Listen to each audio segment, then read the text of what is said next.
परम शांति का हमारा एक बेहद की परम ज्ञान का एक हमारा कोर्स है।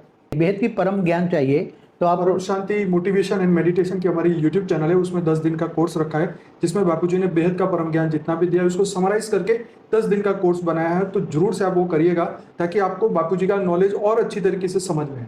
जी बाबू। वो समराइज कोर्स है, बहुत बढ़िया ज्ञान दिया है साक्षी बच्ची ने, बहुत बढ़िया ज्ञान दिया है उसमें। तो वो समझोगे तो सारी वीडियो भी समझ में आ जाएगी, बाकी डायरेक्ट वीडियो समझने जाओगे तो समझ में नहीं आएगा। थोड़ा टाइम लगेगा, बार बार रिपीट करके सुनना पड़ेगा। हाँ। थोड़ा चेतना की अवस्था बदलेगी तब वो समझ में आएगा। जी। तो वो परम ज्ञान से, बेहद का परम ज्ञान से आत्मा देखो ज्ञानी बन जाती है। ज्ञानी तो आत्मा, ज्ञान किसको कहते हैं?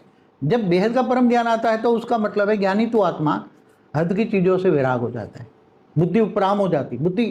बुद्धि ऊंचते उन परम धाम में लटकी रहती है। बुद्धि हमेशा कहाँ रहती है? क्योंकि याद वहाँ करना है जहाँ आप जाना है।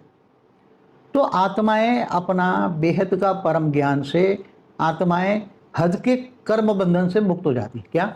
हद के कर्मातीत हो जाती। हद के कर्म नहीं देखेंगे फिर। वो तो जो नियत कर्म है वो तो करना ही है, नियत कर्म तो करना ही है। ज्ञान सब्जेक्ट में, ज्ञान सागर में डूबेगी तो ज्ञान सागर में डूबने से ज्ञान के अविनाशी रतन मिलेंगे। उसकी बुद्धि सोने जैसी नहीं, डायमंड जैसी भी नहीं, एकदम रिफाइन हो जाएगी, पवित्र पवित्र परम परम परम परम बुद्धि हो जाएगी। मन वचन और कर्म बेहद के हो जाते हैं, और बेहद के मन वचन कर्म बेहद के होते हैं तो बेहद का भाग्य बनता है।